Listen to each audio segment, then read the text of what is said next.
তো বন্ধুরা, আমি গিয়েছিলাম একটু দরকারে।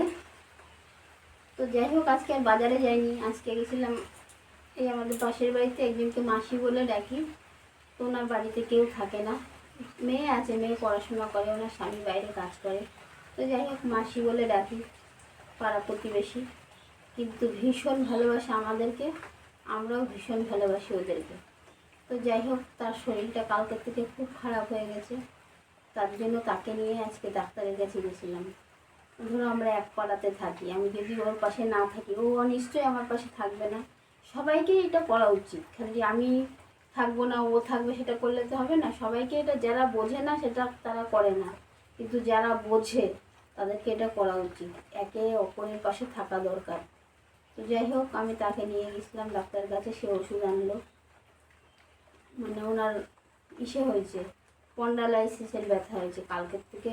মানে শুয়ে পড়লে উঠতে পারছে না, উঠলে প্রচণ্ড মাথা ঘুরছে। তো ওনার হয়, এর আগেও বলে হয়েছিল, সেটা অনেক দিন পরে ওষুধ খেয়েছিল, বন্ধ ছিল, তা আবার হয়েছে। তো যাই হোক, আশেপাশের লোকের পাশে যদি না থাকি তাহলে লোকে মানুষ, তাহলে আমরা কেন হলাম আশেপাশের লোক? এটা তো শহর না যে যার যার বাড়ির দরজা বন্ধ করে বসে থাকবো। এটা গ্রাম, এটা সবাই সবার পাশে থাকা দরকার। অনেকে যায় না, কিন্তু আমাকে যে যখন ডাকে আমি তখনই চলে যাই, না করি না। কারণ আমার ছেলে বাড়ি থাকে না, সকাল 10টার সময় স্কুল যায়। তা যাই হোক, স্কুলে চলে গেছে, 3:30টার সময় আসে।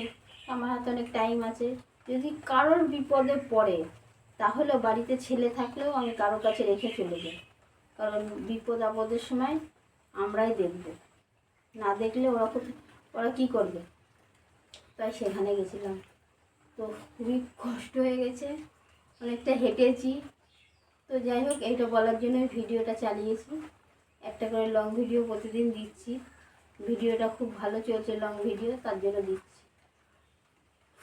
তো আমি কথাগুলো বলেছি, যেমন আর ক্যামেরার সামনে এসে বলেছি, অনেক কিছু একটু উল্টোপাল্টা হয়ে গেছে, তার জন্য আমি দুঃখিত, আমরা ক্ষমা করে দিও। ঠিকঠাক করে বলার চেষ্টা করবো এরপরের থেকে। তো এখানে ভিডিওটা শেষ করছি, আবার বেশি বড় হয়ে গেলে লোকে দেখবে না। টাটা, বাই বাই, সবাই ভালো থেকো।